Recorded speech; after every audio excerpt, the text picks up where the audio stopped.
میری 5 نندیں تھیں۔ شوہر ان کے جہیز کے پیسے جمع کر رہا تھا، پر اچانک شوہر بیمار رہنے لگا تو مجھ سے بولا، میرے بعد میری بہنوں کی ذمہ داری تم پر ہے، تم ان کی شادی کرو گی۔ اس کے بعد شوہر مر گیا۔ میں مرحوم شوہر کی محبت میں نوکری کرنے لگی اور ایک ایک کر ساری نندوں کی شادی کی۔ نندوں کی شادی کے بعد جب میرے گھر والے میری شادی کرنے لگے تو ساس نے مجھ پر بدکاری کا الزام لگا دیا کہ میں نے غلط کام کر کے نندوں کی شادی کی۔ ہر کوئی مجھے غلط نظروں سے دیکھنے لگا تو میں شوہر کی قبر پر جا کر بہت روئی اور روتے روتے بے ہوش ہو گئی۔ جب آنکھ کھلی تو ہوش اڑ گئے کہ تم میرے ساتھ ایسا کیسے کر سکتی ہو نسرین؟ وقاص نے افسوس بھری نظروں سے مجھے دیکھ کر کہا تو میں نے سر جھکا لیا۔ تو جانتا ہے وقاص، میں اپنے ماں باپ کے آگے نہیں بول سکتی۔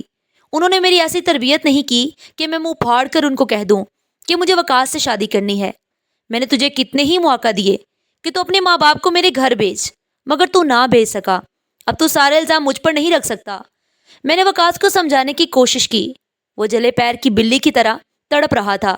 نسرین کچھ تو کر، میں تجھے ایسے نہیں کھو سکتا، ہمیں کوشش تو کرنی چاہیے۔ تو میرا ساتھ دے تو میں بہت کچھ کر سکتا ہوں، تو ایک بار کچھ عرصے کے لیے اس شادی کو ٹال دے۔ وہ میری منتیں کرنے لگا۔ میں اس کا درد اچھی طرح سمجھتی تھی، مگر میں خود مجبور تھی۔ میرے ماں باپ نہ جانے کیسے کر کے میرے لیے رشتہ ڈھونڈا اور کتنی مشکلوں سے میری شادی کی تیاریوں میں مگن تھے، وہ میں ہی جانتی تھی۔ ایک تو غربت، اوپر سے ان کی بیماری نے ان کو کسی قابل نہ چھوڑا تھا۔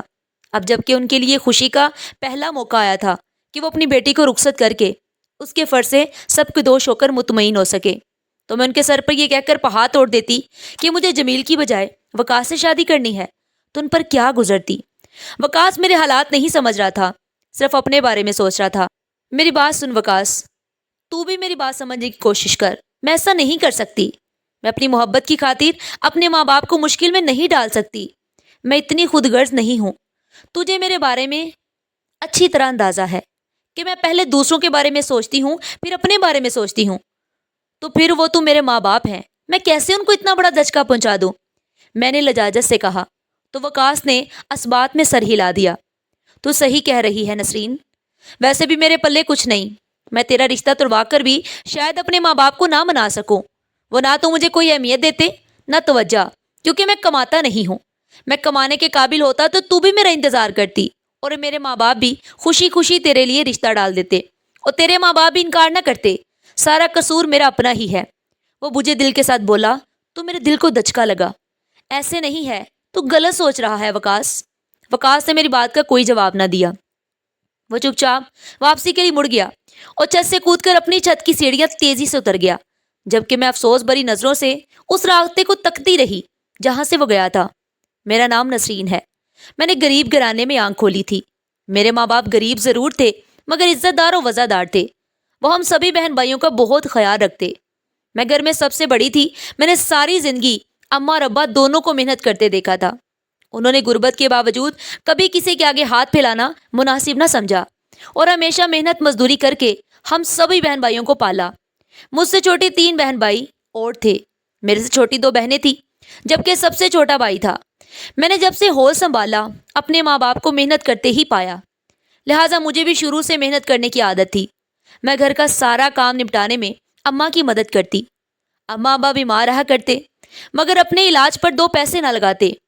عمر کے ساتھ چھوٹے موٹے مسئلے تو ہو ہی جاتے ہیں، یہی پیسے بچوں کے کام آ جائیں گے۔ اماں اور ابا دونوں کا ہمیشہ ایک ہی جواب ہوتا۔ میری کوشش ہوتی کہ میں ابا کا بازو بنوں اور ابا کو پیسے کے معاملے میں کسی قسم کی تنگی نہ ہونے پائے، لہٰذا میں اپنی فرمائشیں اور خواہشیں بچپن سے ہی دبا لی تھی۔ میں کبھی ابا کو نہ کہتی کہ مجھے فلاں چیز لا دے۔ میرے چھوٹے بہن بھائی فرمائشیں کرتے تو میں ان کو بھی سمجھاتی کہ ابا کی اتنی سکت نہیں، لہٰذا ان کو تنگ مت کیا کرو۔ مجھے شروع سے ہی عادت تھی کہ میں سب کا خیال رکھتی۔ میرا دل اماں ابا کو دیکھ کر دکھ سے بھرا رہتا۔ میں اپنے بہن بھائیوں کو حوصلہ افزائی کرنے کی بھی کوشش کرتی تاکہ وہ اچھا پڑھ لکھ کر ماں باپ کا سہارا بن سکے۔ اماں سمیت مجھے بھی اپنے چھوٹے بہن بھائیوں سے بہت امیدیں تھی۔ اماں ابا چاہتے تھے کہ اس کو بہت سارا پڑھائیں تاکہ آج اماں ابا جو زندگی گزار رہے تھے وہ ان کے بچوں کو نہ گزارنی پڑے، بلکہ وہ اپنے پیروں پر کھڑا ہو کر ایک بہترین زندگی گزار سکے۔ وقاص ہمارے برابر والے گھر میں رہا کرتا۔ میرا وقاص کا بچپن کا ساتھ تھا۔ ہمارے ماں باپ کی آپس میں بہت بنتی، لہٰذا ہم دونوں کا ایک دوسرے کے گھر میں کافی آنا جانا تھا۔ میں بچپن میں وقاص کے ساتھ اکٹھے کھیلتی، وہ بھی میری فطرت سے بخوبی آگاہ تھا اور اسے میری فطرت بہت پسند تھی۔ مجھے معلوم بھی نہ ہوا نہ جانے کب وہ مجھے پسند کرنے لگا۔ میں نے جوانی کے دہلیز پر قدم رکھا تو سب سے پہلے وقاص نے ہی مجھ سے محبت کا اظہار کیا۔ مجھے بھی وہ بہت پسند تھا کیونکہ وہ میرے بچپن کا دوست تھا، لہٰذا میں نے اس کی محبت کی حامی بڑھ لی۔ مجھے اس کی پسند پر کوئی اعتراض نہ تھا۔ ان کے گھر کے حالات بھی ہمارے جیسے ہی تھے، مگر نہ تو مجھے اس کی غربت سے کچھ لینا دینا تھا نہ اس کی کم تعلیم سے۔ وہ اچھی فطرت کا مالک انسان تھا، تبھی تو میری اس کے ساتھ دوستی تھی۔ محلے میں دیگر بچے بھی تھے مگر میری کبھی ان کے ساتھ نہ بنی کیونکہ وہ خود غرض اور مطلب پرست تھے، جو شرارتیں خود کرتے اور شکایت دوسروں کی لگا دیتے، جبکہ میں نے اور نہ ہی وقاص نے کبھی ایسا کیا تھا۔ سن نسرین، تو کبھی کسی اور سے شادی مت کرنا، وقاص نے مجھے کہا تو میں ہنس دی۔ کیوں بھلا؟ میں نے مسکراتے ہوئے پوچھا تو وہ مصنوعی غصہ ہوا۔ اس میں سوال جواب کرنے والی کون سی بات ہے؟ میں تیرے لیے اور تو میرے لیے بنی ہے، میں مر جاؤں گا تیرے بغیر۔ وقاص کی بات سن کر میرا دل کانپ اٹھا۔ اللہ نہ کرے فضول باتیں مت کیا کرو، ویسے بھی کوئی کسی کے بغیر نہیں مرتا، یہ سب کہنے کی باتیں ہیں۔ میں نے وہی کہا جو مجھے لگتا تھا۔ کیا بات کر رہی ہے؟ اس کا مطلب ہے میں تجھے اپنی محبت سچ ثابت کرنے کے لیے مر کر دکھاؤں؟ وقاص نے نہ جانے میری بات کا کیا مطلب نکالا تھا۔ نہیں وقاص، ایسا کچھ نہیں، میرا ایسا کوئی مطلب نہیں، تم خواہ مخواہ بات کو بڑھا رہے ہو۔ میں چلتی ہوں۔ میں اٹھ کھڑی ہوئی تو اس نے میرا ہاتھ پکڑ لیا۔ اچھا ناراض ہو کر مت جا، یہ تو دیکھ میں تیرے لیے کیا لایا ہوں۔ اس نے اپنی جیب سے کانچ کی چند چوڑیاں نکال کر مجھے دیں تو میں چونک گئی۔ یہ کہاں سے لایا تو؟ بہت پیاری ہے۔ میں چچا انور کی دکان سے لایا ہوں۔ اچھی لگی تجھے؟ ہاں بہت اچھی ہیں۔ میں نے جھٹ اس کے ہاتھ سے لے کر چوڑیاں پہن لی اور اٹھ کر تیزی سے سیڑھیاں اتر کر نیچے چلی آئی۔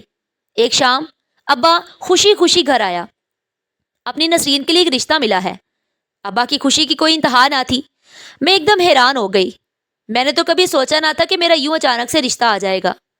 مجھے فوراً وقاص کا خیال آیا جو نہ جانے مجھ سے کیا کیا عہد و پیما کر چکا تھا۔ میں زیادہ نہ بولتی تھی، زیادہ وقاص ہی بولتا، میں بس اس کو سنتی رہتی۔ اس نے میرے ساتھ جینے مرنے کی قسمیں کھائی تھی۔ میں نے ایسا کوئی وعدہ نہ کیا تھا مگر میں اس سے متفق ضرور تھی۔ اگر مجھے وقاص برا لگتا یا میں اس کے ساتھ زندگی نہ گزارنا چاہتی تو میں اس کو پہلے قدم پر ہی روک دیتی، مگر مجھے اس کا میری تعریف کرنا اور میرے ساتھ وفا نبھانے کے عہد اچھے لگتے تھے۔ مجھے اس کو سننا اور اس کو دیکھنا اچھا لگتا، جس کا مطلب صاف تھا کہ وہ مجھے پسند تھا۔ مگر ابا نے تو میرے ارمانوں پر پانی پھیر دیا۔ میں عجیب کشمکش کا شکار تھی۔ ابا کی خوشی چہرے سے عیاں تھی۔ میں ابا کی خوشی کو یوں غارت تو نہ کر سکتی تھی۔ میں نے پہلی فرصت میں وقاص سے بات کی کہ میرے ماں باپ سنجیدگی سے رشتے پر غور کر رہے ہیں۔ ابا کے کسی دوست کے جاننے والے کو اپنے بانجے کے لیے لڑکی درکار تھی۔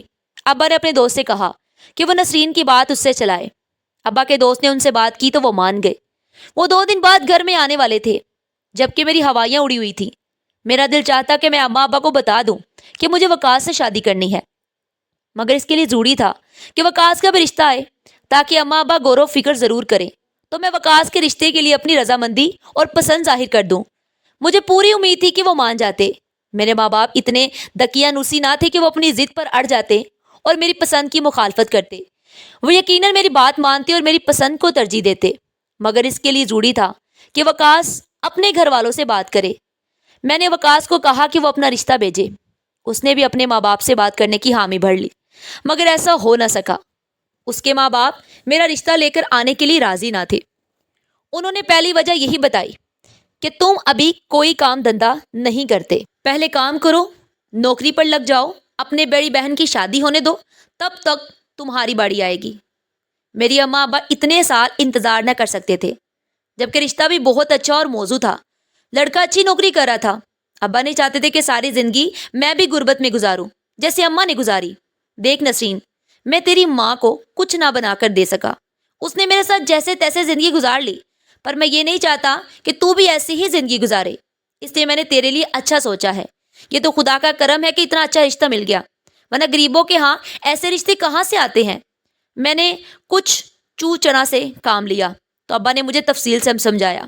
میں ابا کی پریشانی سمجھتی تھی۔ وہ چاہتا تھا کہ وہ اماں کے لیے بہت کچھ کرے، مگر وہ کبھی کرنے کے قابل نہ ہوا، لہٰذا اس کا ہر پل کشمکش میں اور پریشانی میں گزرتا۔ اماں اکثر کہا کرتی کہ مجھے کچھ نہیں چاہیے، بس تمہارا ساتھ کافی ہے، مگر ابا نے ہمیشہ اماں کے لیے بہت کچھ کرنا چاہا۔ اور ایسے ہی ہم بہن بھائیوں کی بھی ہر خواہش پوری کرنے کی کوشش کی، مگر ابا کی جتنی سکت تھی وہ اتنا ہی کر سکا۔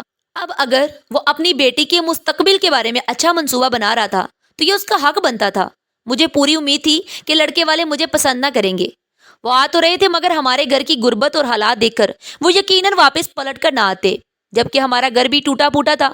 میری دعا بھی یہی تھی کہ وہ مجھ میں ہی کوئی نقص نکال کر چلے جائیں اور واپس پلٹ کر نہ آئیں، مگر میری دعائیں قبول نہ ہو سکیں۔ شاید میری قسمت میں کچھ اور ہی لکھا تھا۔ لڑکے والے نہ صرف مجھے پسند کر لیا بلکہ جھٹپٹ ابا کی رضامندی بھی پوچھ لی۔ ابا کا ارادہ تھا کہ وہ کچھ سوچ کر جواب دے گا، مگر لڑکے والوں کو شاید کچھ زیادہ ہی جلدی تھی۔ ابا کو بھی اعتراض کہاں تھا، لڑکا بھی اس کا دیکھا بالا تھا، لہذا ابا نے اماں کی طرف سے اشارہ ملتے ہی فوراً ہاں کر دی۔ وکاس کو اس بارے میں پتا چلا تو وہ بہت تڑپا۔ ایسا کیسے ہو سکتا ہے، یہ اتنی اچانک سے؟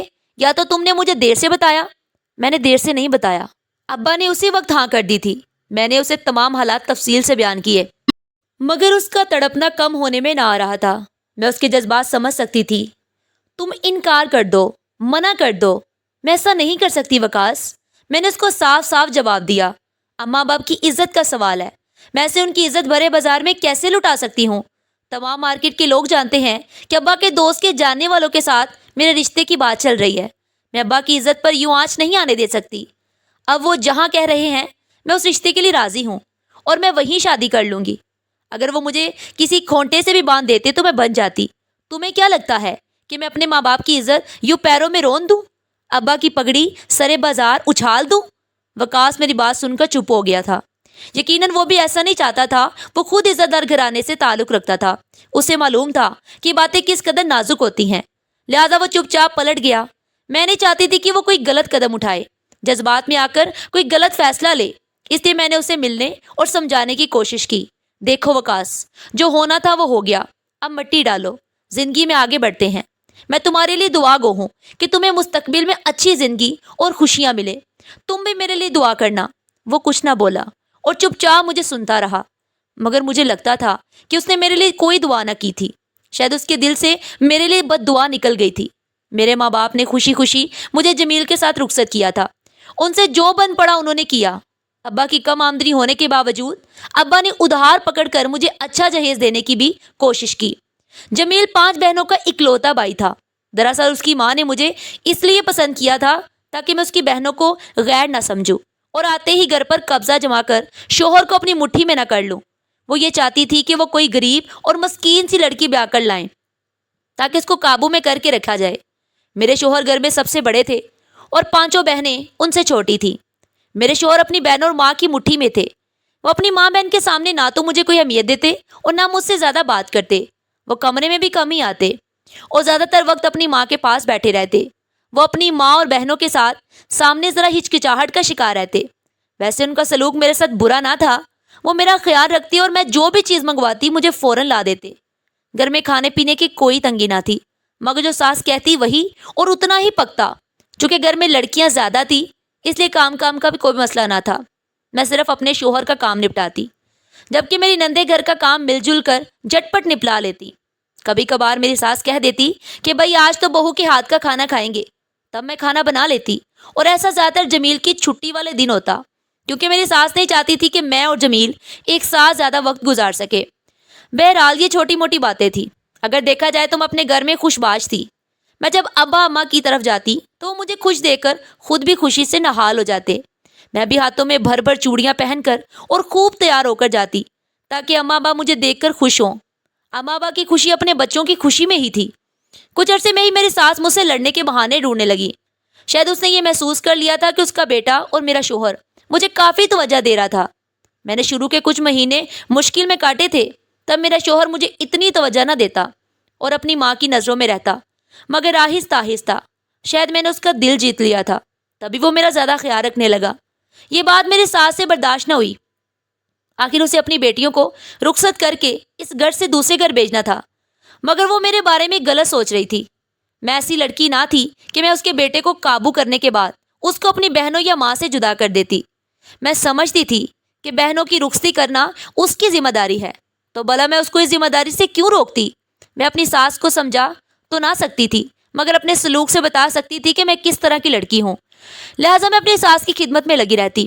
ان کو جس بھی چیز کی ضرورت ہوتی میں بھاگ کر ان کے پاس پہنچ جاتی تاکہ وہ اپنے دل میں میرے لیے کچھ غلط خدشات نہ پالے. مگر ایسا نہ ہو سکا. وہ پھر بھی کسی نہ کسی طرح کسی بات پر نقص نکال دیتی اور مجھے ڈانٹ کے رکھ دیتی. میں نے کبھی بھی ان کے آگے زبان نہ چلائی تھی اور نہ ہی میرا ایسا کوئی ارادہ تھا، بلکہ میں معاملے کو ختم کرنے کی کوشش کرتی. میں نہیں چاہتی تھی کہ میرے شوہر کا دل میری طرف سے میلا ہو، جبکہ میری ساس کی یہی کوشش تھی کہ وہ میرے شوہر کا دل میری طرف سے کسی نہ کسی طرح سے میلا کر دے. لہٰذا وہ ان سے میری ہزاروں برائیاں کرتی. میں نے خود اپنے کانوں سے سنا تھا. وہ میرے شوہر سے باتیں بھی کر رہی تھی جو مجھ میں تھی ہی نہیں، مگر میں پھر بھی نظر انداز کر گئی. میں نظر انداز کرنے کے سوا کر بھی کیا سکتی تھی؟ لڑنے جھگڑنے والی اور غصہ کرنے والی میری فطرت ہی نہ تھی، نہ ہی میں اپنے شوہر کو ان کی بہنوں اور ماں کے خلاف بھڑکا سکتی تھی. ایسی بھی میری عادت نہ تھی، اس لیے چپ چاپ برداشت کرتی رہی.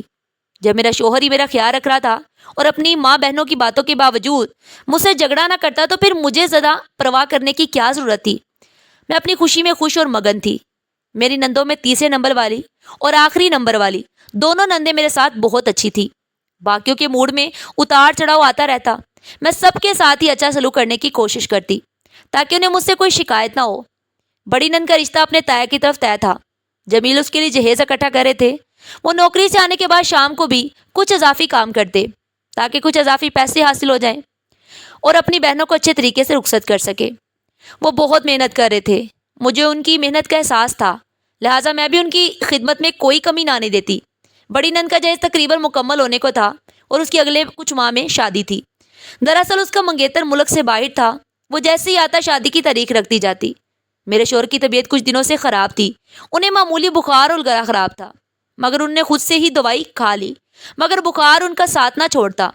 کچھ دنوں بعد پھر سے بخار ہو جاتا، جس کی وجہ سے ان کو جسمانی طور پر کچھ کمزوری ہو رہی تھی. میں نے ان کو مشورہ دیا کہ وہ کسی اچھے ڈاکٹر کو اپنا چیک اپ کروائیں تاکہ ان کی بیماری کی جڑ معلوم ہو سکے اور مکمل علاج ہو جائے. یوں روز بخار کا آنا اچھی بات تو نہیں ہوتی نا. میں نے ان کو سمجھایا تو وہ کہنے لگے، نسرین، میں اپنی دوا علاج پر پیسے خرچ نہیں کرنا چاہتا. میں چاہتا ہوں کہ میں ایک ایک پیسہ بچا کر اپنی بہنوں کی شادی میں کسی چیز کی کوئی کمی نہ رکھوں. اگر میں نے اپنی دوائی علاج پر ہی پیسے لگا دیا تو کہیں میری بہنوں کی شادی میں کوئی کمی نہ رہ جائے. میں ان کا اکلوتا سہارا ہوں. ابا کے بعد مجھے ہی ان کو رخصت کرنا ہے. میں سمجھ سکتی ہوں جمیل آپ کے جذبات، مگر پھر بھی اگر آپ صحت مند ہوں گے تبھی تو اپنی بہنوں کا خیال رکھ پائیں گے، ورنہ آپ کے سوا کون ہے جو ان کا خیال رکھے گا؟ جمیل کو میری بات سمجھ میں آ گئی. تم صحیح کہہ رہی ہو. دراصل میرے پاس وقت کی بھی کمی ہے، اس لیے میں ڈاکٹر کے پاس نہ آ جا سکا، پر میں آج شام اپنا چیک اپ کروانے چلا جاؤں گا. میرے سمجھانے پر جمیل نے ڈاکٹر کو اپنا چیک اپ کروایا اور اس کی بتائی ہوئی دوا کھانے لگے، مگر ان کی صحت پھر بھی گرتی گئی. جو دوا کی میں حیران تھی کہ نہ جانے ان کو کیا ہو گیا ہے. اب تو گھر میں پریشانی شروع ہو گئی تھی. وہ اس قدر کمزور ہو گئے کہ نوکری پر بھی نہ جا سکتے. وہ بہت پریشانی کا شکار تھی. میں کیا کروں گا؟ اپنی بہنوں کی شادی کیسے کر پاؤں گا جبکہ میں بیمار ہو کر چارپائی سے لگ گیا ہوں؟ وہ کہتے تو میں اداس ہو جاتی. آپ ایسی باتیں نہ کیا کرے. ہم نے ڈاکٹر کے بھی کئی چکر لگا لیے تھے، مگر نہ جانے کیوں ان کی بیماری کا پتہ ہی نہیں چل رہا تھا. بس ان کا بخار نہ ٹوٹا، اور اگر کبھی اتر بھی جاتا تو 2-4 بار ان کو دوبارہ بخار چڑھ جاتا. ڈاکٹر نے مختلف قسم کے ٹیسٹ لکھ کر دیے تھے. ان کے علاج معالجے پر واقعی کافی پیسہ خرچ ہو رہا تھا. ہر ایک ٹیسٹ اس قدر مہنگا ہوتا کہ جمیل سر پکڑ کر بیٹھ جاتے. میری ساری جمع پونجی تو یوں ہی خرچ ہو جائے گی. بہنوں کی شادی کیوں کر ہو پائے گی؟ آپ پریشانی کا شکار نہ ہو. آپ صحت مند ہوں گے تو پیسہ پھر آ جائے گا اور سب کچھ ہو جائے گا. میں ان کو تسلی دینے کے سوا کیا کر سکتی تھی؟ میں اپنے رب سے بھی دعا مانگتی کہ اللہ ان کی پریشانی ختم کرے اور ان کو صحت و تندرستی سے نواز دے. نسرین، اگر مجھے کچھ ہو گیا تو میری بہنوں کی ذمہ داری سنبھال لینا، ان کو اکیلا مت چھوڑ دینا. جمیل نے میرے ہاتھ اپنے ہاتھ میں لے کر کہا تو میں پریشان ہو گئی. اللہ نہ کرے آپ کیسی باتیں کر رہے ہیں. آپ کو کچھ نہ ہوگا. آپ کا سایہ ہمارے سروں پر سلامت رہے. آپ خود ہی اپنی بہنوں کو دھوم دھام سے رخصت کریں گے. میں نے ان کو تسلی دی. وہ اپنی بیماری کی وجہ سے بے حد پریشان تھے. ان کو زیادہ فکر اپنی ماں بہنوں کی تھی. ہاں، دعا کرو میں ٹھیک ہو جاؤں، مگر پھر بھی اگر مجھے کچھ ہو گیا تو تم ذمہ داری سنبھال لو گی نا؟ مجھ سے وعدہ کرو. وہ بے چینی سے بولے تو میں نے فوراً اسبات میں ہلا دیا. سر، کیوں نہیں جمیل، میں بھلا کیوں نہ سنبھالوں گی؟ وہ صرف آپ کی نہیں، میری بھی بہنیں ہیں. آپ بالکل فکر نہ کریں، آپ کو کچھ نہ ہوگا. میں نے ان کو ایک بار پھر تسلی دی۔ دراصل مجھے بھی ان کی بیماری کی بہت پریشانی تھی۔ میری تمام دعائیں رائگاں گئیں اور جمیل نہ بچ سکے۔ ان کا انتقال ہو گیا۔ وہ خاموشی سے دوسری دنیا میں پہنچ گئے۔ مجھ پر تو قیامت ٹوٹ گئی تھی۔ اس دن ان کی طبیعت صبح سے ہی کافی بہتر تھی۔ میں خوش تھی کہ ان کی طبیعت میں سدھار آ گیا۔ ان کا بخار اتر گیا، لہٰذا انہوں نے سوچا تھا کہ وہ آج کام پر نکل جاتے ہیں، جبکہ میں نے ان کو منع کیا کہ ابھی آپ کام پر نہ جائیں۔ بھلے طبیعت بہتر ہے، مگر ابھی پچھلے دنوں کی کمزوری باقی ہے۔ لیکن ان کو اس بات کی فکر نہ تھی کہ اتنے دنوں سے کام کا حرج ہو رہا ہے، لہٰذا ان کی تنخواہ میں سے پیسے کٹیں گے۔ وہ صبح سویرے ہی کام پر تیار ہو جانے کے لیے تیار ہونے لگے، تو میں بھی ان کے لیے ناشتہ بنانے چل دی۔ جب میں ناشتہ بنا کر تیار کر چکی تھی، مگر وہ کافی دیر گزرنے کے باوجود بھی ناشتہ کرنے نہ آئے، تو میں کمرے میں ان کو بلانے چل دی۔ جیسے ہی میں کمرے میں پہنچی، ان کو دیکھ کر چونک گئی۔ وہ آدھے بستر پر جبکہ آدھے بستر کے نیچے پڑے تڑپ رہے تھے۔ میں ان کے پاس بھاگ کر گئی۔ آپ کو کیا ہو گیا ہے؟ میں ان کا سانس بری طرح ٹوٹ رہا تھا۔ انہوں نے کچھ بولنے کی کوشش کی، مگر بول نہ پائے۔ میں گھبراہٹ میں بھاگ کر اپنی ساس کو بلا لائی اور جلدی سے ایمبولینس کو فون کرنے لگی تاکہ ان کو ہسپتال پہنچایا جا سکے، مگر قدرت نے ان کو مہلت نہ دی۔ ان کا اکھڑتا ہوا سانس جلد ہی تھم گیا۔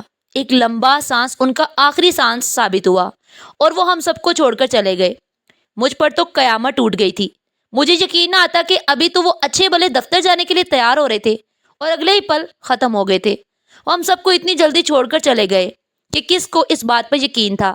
میں ان کی بیماری کو ابھی تک معمولی بیماری ہی سمجھ رہی تھی۔ مجھے نہیں لگتا تھا کہ جمیل ہمیشہ کے لیے ہمیں چھوڑ جائیں گے۔ وہ بعض اوقات ایسی باتیں کرتے جس سے مجھے اندیشہ ہوتا کہ ان کا وقت تھوڑا رہ گیا ہے، مگر پھر میں اپنا ذہن جھٹک دیتی۔ انسان کو تھوڑی پتا ہوتا ہے کہ اس نے مر جانا ہے۔ وہ مایوسی اور پریشانی میں ایسی باتیں کر جاتے۔ جمیل کی اکثر بات ایسی ہی ہوتی جیسے وہ اس دنیا کو چھوڑ کر جانے والے ہیں، اور وہی سچ ثابت ہوا۔ وہ واقعی ہم سب کو چھوڑ کر چلے گئے تھے۔ میرا رو رو کر برا حال تھا۔ وہ ہم سبھی گھر والوں کے اکلوتے سہارا تھے۔ ان کی بہنیں اور ماں بھی ان کی موت پر بے حد ٹوٹ پھوٹ کا شکار تھی۔ ابھی تو انہیں سبھی بہنوں کو بیانہ تھا، جبکہ وہ اپنی ذمہ داریاں مجھ پر ڈال کر چلے گئے۔ مرنے سے پہلے انہوں نے مجھ سے وعدہ لیا تھا کہ میں ان کی بہنوں کی ذمہ داری اٹھاؤں۔ میری ساس اور نندے ان کے بغیر زندگی کا تصور بھی نہیں کر پا رہی تھی۔ میری بڑی نند کی شادی کی تیاریاں جیسے جمیل کی وفات کے ساتھ ہی رک گئی تھی۔ گھر میں ہر طرف افسردگی چھائی ہوئی تھی، مگر مجھے معلوم تھا کہ میں اب ان کے لیے جمیل کی جگہ لوں گی۔ میں نے جمیل کی جمع پونجی سنبھال کر رکھی اور اپنی محدود استطاعت میں ان کی بہنوں کے خواب پورے کرنے کی ٹھان لی۔ بڑی نند کی شادی کا دن قریب آ رہا تھا۔ لوگوں نے مشورے دیے کہ شادی ملتوی کر دی جائے، مگر میں نے دل مضبوط کیا۔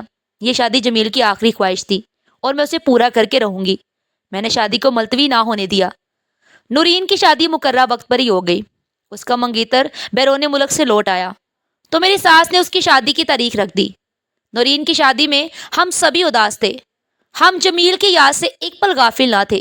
جمیل کو اپنی بہن کی شادی کا بہت ارمان تھا۔ میں نے ان کا ایک ایک ارمان پورا کیا اور نورین کو رخصت کر کے اس کے گھر کا کر دیا۔ میری نند کی شادی دھوم دھام سے ہوئی اور اس دن میری آنکھیں نم تھیں۔ اماں ابا مجھے لینے چلے آئے۔ تو واپس گھر چل بیٹی، تو ہم پر بوجھ نہ ہوگی۔ وہ بے حد دکھی تھی۔ نہیں ابا، میں ادھر ہی رہوں گی۔ جب خوشحالی کے دن تھے تو میں اس خاندان کا حصہ تھی، اب مشکلات آئی تو میں منہ موڑ کر چلی آؤں؟ ایسا نہیں کروں گی۔ میں جمیل کی بہنوں کا سہارا بنوں گی، ان کا ہر ممکن ساتھ دوں گی۔ میں انہیں اکیلا نہیں چھوڑ سکتی۔ میں جمیل کی جگہ کھڑی رہوں گی۔ اماں میری بات سن کر رو دی۔ وہ تجھ سے ابھی بھی شادی کا خواہش مند ہے، پتہ نہیں کہاں پھرتا رہتا ہے۔ تیری بیوہ ہونے کا سن کر چلا آیا تھا، کہہ رہا تھا کہ وہ تیرے سے شادی کر کے تجھے نئی زندگی دے گا۔ اماں نے وقاص کا نام نہ لیا، مگر میں جانتی تھی۔ نہیں اماں، اب میری شادی کی خواہش نہیں، جمیل کے بعد کوئی بھی نہیں۔ میں نے اماں ابا کو سمجھایا تو وہ سمجھ گئے۔ خود کو اکیلا مت سمجھنا، تیرے ماں باپ ہمیشہ تیرے ساتھ ہیں۔ اماں ابا میرے سر پر ہاتھ رکھ کر چلے گئے تھے۔ میں نے ٹھان لیا تھا کہ میں محنت مشقت کر کے جمیل کی دی ہوئی ذمہ داری خوب نبھاؤں گی۔ میں نے سب سے پہلے جمیل کے دفتر گئی تھی تاکہ مجھے جمیل کی جگہ نوکری مل سکے۔ آپ کو وہ پوسٹ تو نہیں مل سکتی کیونکہ آپ کی تعلیم کم ہے، مگر آپ کو اس سے چھوٹی پوسٹ دی جا سکتی ہے۔ میرے لیے اتنا ہی کافی تھا۔ جمیل کی نوکری کا کچھ پیسے بھی میرے ہاتھ آ گئے۔ میں نے دن رات کام کیا، اضافی محنت کی اور ہر ممکن طریقے سے مزید پیسوں کا بندوبست کیا۔ لوگوں کی مدد بھی لی، مگر سب جمیل کی طرح عزت اور وقار کے ساتھ کیا۔ جمیل کی جدائی کے بعد یہ سفر آسان نہ تھا، مگر میں نے اللہ پر بھروسہ رکھا۔ وقت گزرتا گیا اور میں نے جمیل کی باقی بہنوں کو ان کے گھروں میں خوشیوں کے ساتھ آباد کیا۔ جمیل کی والدہ کے لیے بھی میں بیٹی بن کر اپنی تمام ذمہ داریاں نبھانے کی کوشش کرتی۔ میری کوششوں سے جمیل کی دوسری اور تیسری نمبر والی بہن کا رشتہ طے ہو گیا۔ میں ان کا جہیز اکٹھا کرنے میں لگ گئی۔ میں نے جمیل کی طرح شام کے وقت بھی کام کرنا شروع کر دیا تاکہ کچھ اضافی پیسے اکٹھے ہو سکے۔ کچھ رقم ادھار اور باقی جمع پونجی لگا کر جمیل کی باقی دونوں بہنوں کو رخصت کر دیا۔ اب صرف چھوٹی دو بہنیں رہ گئی تھی۔ جب تک ان کی رخصتی نہ ہوتی میں ایک پل سکون سے نہ بیٹھ سکتی تھی۔ جمیل کا وعدہ میرے لیے ایک بوجھ نہیں بلکہ وہ طاقت تھی جس نے مجھے گرنے نہیں دیا۔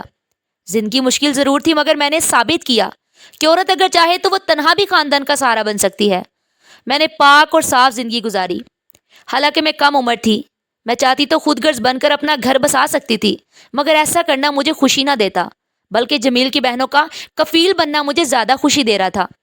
بھابی کوئی آپ سے ملنے آیا ہے، میری چھوٹی نند نے باورچی خانے میں آ کر مجھے بتایا تو میں چونک گئی۔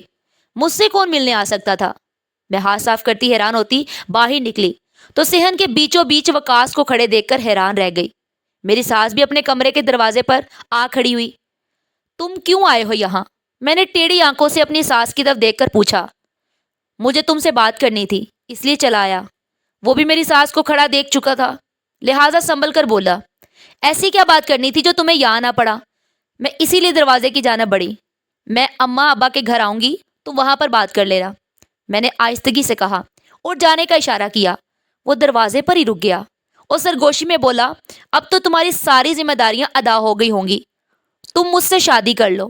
دیکھو نسرین، میری نوکری بھی لگ گئی ہے اور میں نے نوکری صرف تمہاری خاطر حاصل کی ہے۔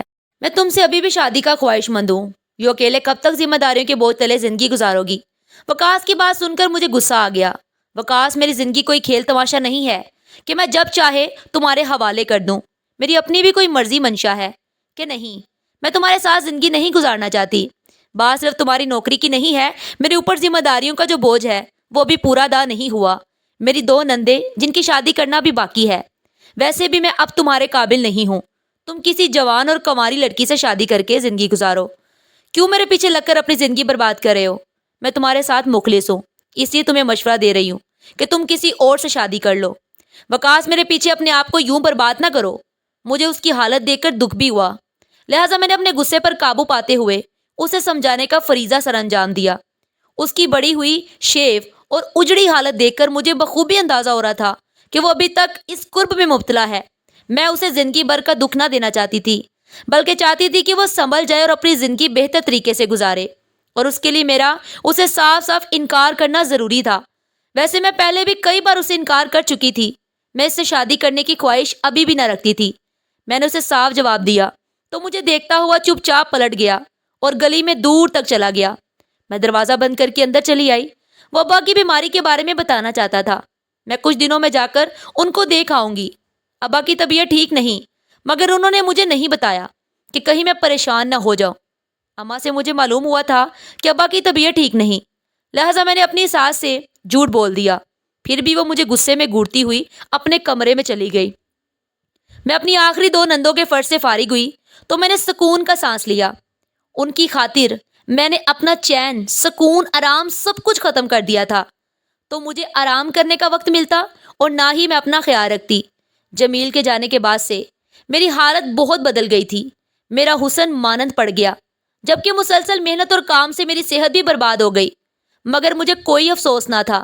مجھے اس بات کی خوشی تھی کہ میں نے اپنے مرحوم شوہر کی دی ہوئی ذمہ داری احسن طریقے سے نبھائی اور اپنا وعدہ وفا کیا۔ میری ساس اب چپ چاپ رہتی، وہ مجھ سے زیادہ بات نہ کرتی، حالانکہ میں ان کا خیال رکھنے کی کوشش کرتی۔ وہ اپنی بیٹیوں سے زیادہ قریب تھی، مگر وہ سب ایک ایک کر کے رخصت ہو گئی تو میری ساس اکیلی گھر میں گھومتی پھرتی۔ ابا کی طبیعت زیادہ خراب ہوئی تو میں اپنی ساس کو بتا کر ابا سے ملنے چلی آئی۔ ابا آپ اپنا خیال نہیں رکھتے، دیکھے تو کتنے کمزور ہو گئے ہیں۔ ابا کی حالت دیکھ مجھے بہت دکھ پہنچا، وہ بہت کمزور دکھائی دیے۔ بس بیٹا، بڑھاپا خود ہی ایک بیماری ہے، مجھے اور کیا بیماری ہونی۔ دیکھ بیٹا، زندگی کا کوئی بھروسہ نہیں، تو نے بڑی مشکل زندگی گزاری ہے، اب تو تمام فرائض سے فارغ ہو گئی۔ ہم چاہتے ہیں کہ تو سنجیدگی سے اپنی زندگی کے بارے میں سوچ۔ تیری ساس کو یا ہمیں کچھ ہو گیا تو اکیلے کس کے لیے جیے گی؟ ابا نے اپنی پریشانی کا اظہار کیا۔ ابا ایسی باتیں مت کریں، جمیل بھی یہی باتیں کرتے تھے، اور اب آپ۔ ابا کی باتیں مجھ سے برداشت نہ ہو رہی تھی۔ حقیقت سے آنکھیں بند نہیں کر لینی چاہیے، بلکہ تدبیر کرنی چاہیے۔ موت برحق ہے، جب ہماری باری آئے گی تو ہم میں سے کسی کو نہ بچا سکے گی۔ وقاص شادی کرنا چاہتا ہے تجھ سے، اور ہم بھی یہی چاہتے ہیں کہ جب اتنا اچھا رشتہ موجود ہے تو اس سے شادی کر کے خوشی کی زندگی گزار۔ تو کہے تو تیری ساس سے میں خود ہی بات کر لوں۔ ابا ایک لمحے کو خاموش ہوئے تو میں بول اٹھی، ابا بات صرف ساس کی نہیں ہے، میں شادی کرنا ہی نہیں چاہتی، اور پھر میری ساس بھی تو اکیلی رہ جائیں گی، ان کا سہارا کون بنے گا؟ تو نے ہمیشہ دوسروں کے بارے میں سوچا ہے، ایک بار اپنے بارے میں سوچ کے دیکھ، زندگی آسان ہو جائے گی، یا کم از کم اپنے باپ کو یہ اختیار دے دے۔ کیسی بات کر رہے ہیں آپ پاپا؟ سارے اختیارات آپ کے ہی ہیں، آپ جو چاہیں وہ فیصلہ کر سکتے ہیں۔ ابا کی بات سن کر میں فوراً بول اٹھی تھی، اماں آج کھانے میں کیا بناؤں؟ میں اپنی ساس سے پوچھنے ان کے کمرے میں چلی آئی۔ میں کسی نہ کسی بہانے ان کو بلا لیتی، وگرنہ وہ میرے ساتھ کوئی بات نہ کرتی۔